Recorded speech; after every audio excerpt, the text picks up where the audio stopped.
Well, good morning or good afternoon or good evening, depending on when you're looking at this. This is Glenn Greenidge and Tom Pope, and we're going to be looking at a complex conversation with immigration as it relates to immigrants being bused into New York City and the complications that it is causing, um, rippling through the nation, not just New York City.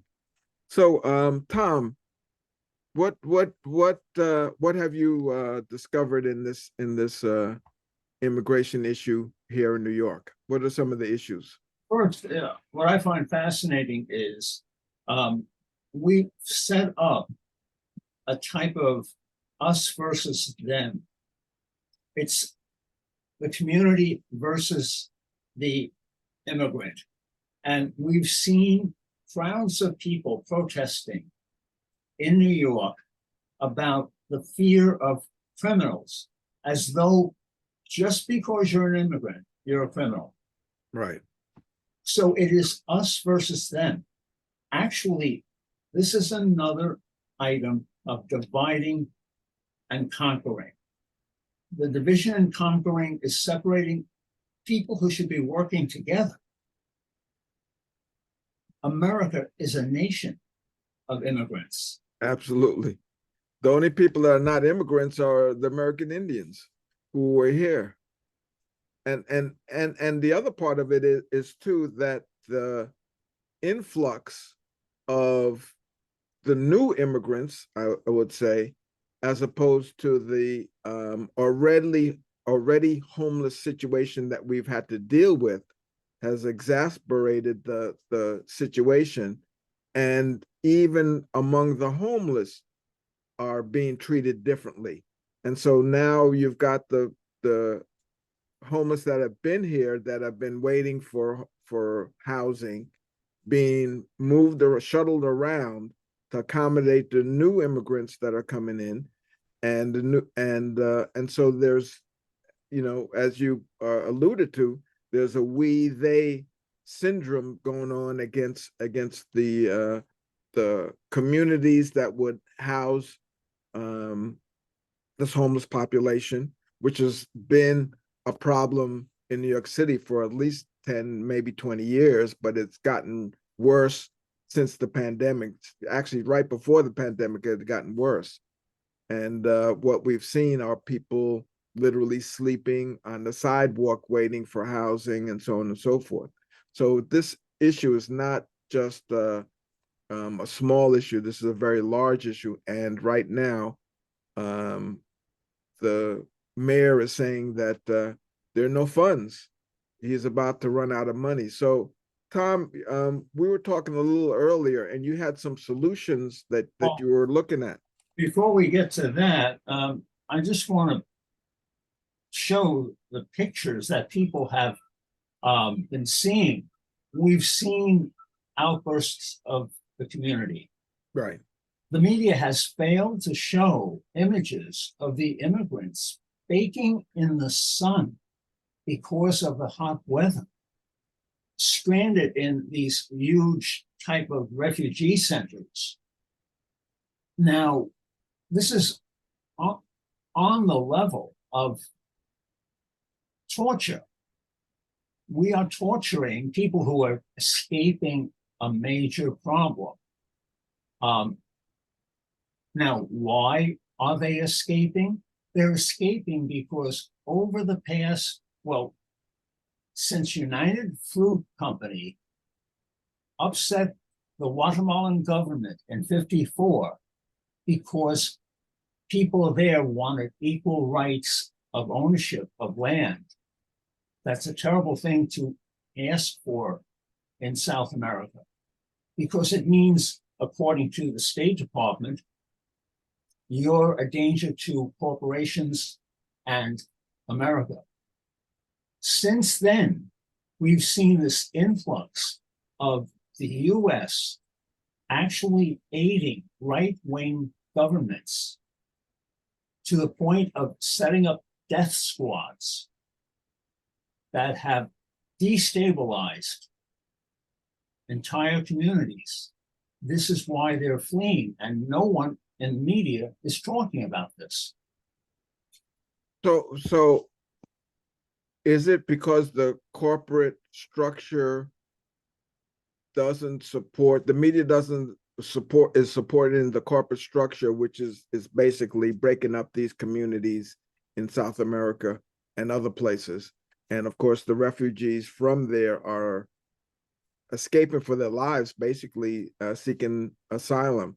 And they've been labeled asylum seekers, which most of them seem to be in this particular case. So we've had an inherent problem of economics and land in South America. We've already had a homeless situation here in the States, in the United States, and in the bigger cities. So now you're putting two very explosive, volatile ideas, opinions, and you're asking communities now to accept it without much much thought. It's almost like, you know, just going to place them in that particular locale and hope it works out with very little hope of integrating them into formal society.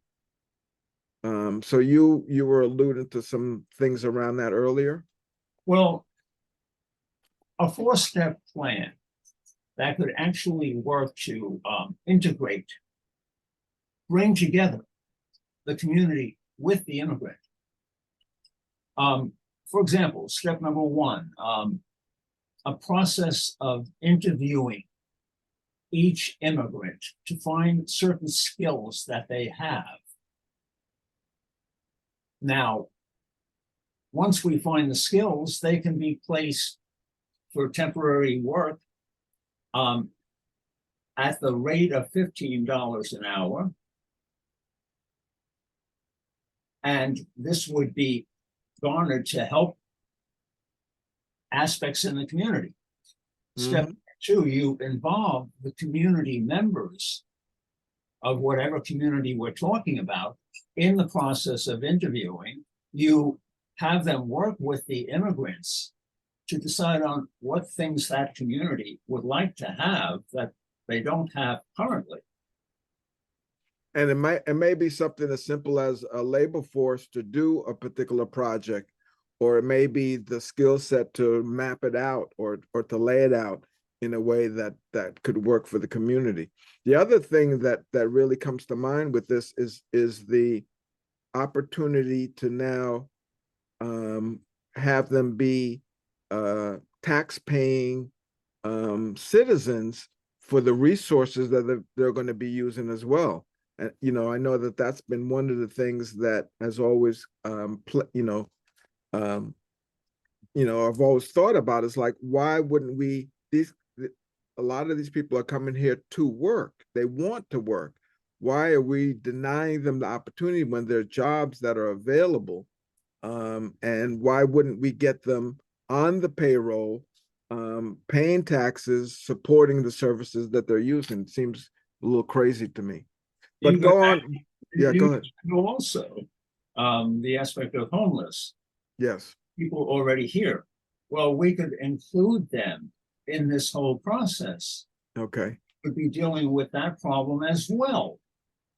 Now, this leads to step number 3. How about having sessions where we find out that people who don't have a home, or the immigrants, maybe they can, through interviewing with members of the community, find a place to live temporarily. The community people who would be willing to participate would be paid for their effort. That would give a home to the people coming in, or the homeless. They would become part of the community, and a productive part. Right. Which leads to, I'm sorry. Well, you know, I was going to point out not only that, but we have all these zombie houses all over the city that need repair, that if Right, they were fixed up, people could live in them. right. You know, so I mean, we could actually create a process of upgrading, you know, some of the blight that we have in our community, upgrade that, and have people actually fix it up and living in it, as and creating the economics of that particular community to support that community in coming up economically. So I mean, um, there's a lot of perks inside of the community working together with the immigrants, and laying out some skill sets and matching those skills with the communities that they're looking to live in. Um, it sounds doable, very Uh, doable. well, many people who would criticize this might criticize it because they'll ask, where is the money coming from? Well, since much of this problem has come about because of US policy that has looked to establish right-wing governments. If that's the case, we are at fault. We should be willing, for example, let's defer money from the Pentagon into the funding for this project. Okay. Number two, corporations like United Fruit, responsible for upsetting, destabilizing, those corporations should be either taxed or fined, not a few $1,000s, but several $1,000,000 to aid in this process, to rectify what has happened. Yeah, and I think you also mentioned the bad citizen corporations that have done things to pollute, or to, for example, uh, the drugs that you know that have hooked people, the opioids and such. The companies that were pushing that, to defer some of those kind of monies, also to invigorating and revitalizing communities, because that money really has been a detriment, especially to certain low economic communities that have had to bear the burden of those addicts and their activity.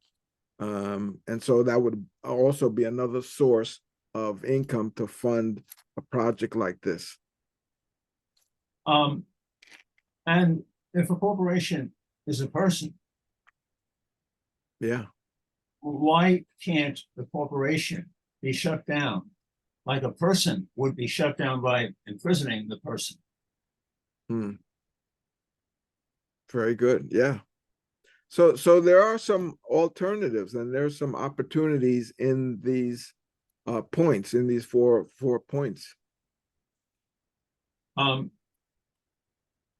what would you say in closing? I would say that some of these ideas need to be looked into further, and really explored, because it's the key thing here is community development, and you're able to develop the community with the new immigrants, with the homeless that you have. You want to be able to now create economic upcoming, and I think that we've got some great ideas that need to be pursued. What would you like to say in closing? Well, I'm reminded of a quote from JFK. The opportunities that America offered made the dream real. at least for a good many. But the dream itself was in part the product of millions of plain people beginning a new life in the conviction that life could indeed be better. And each new wave of immigration rekindled that dream. Wow. Or this is from Ruby Kaur, an author. Perhaps we are all immigrants, trading one home for another. First, we leave the womb for the air, then the suburbs for the filthy city in search of a better life. Some of us just happen to leave entire countries. Yeah. Well said. Well said. Well, with that, if you like what you've been hearing and seeing, contact us through our Facebook page, Community and Social Change. thank you.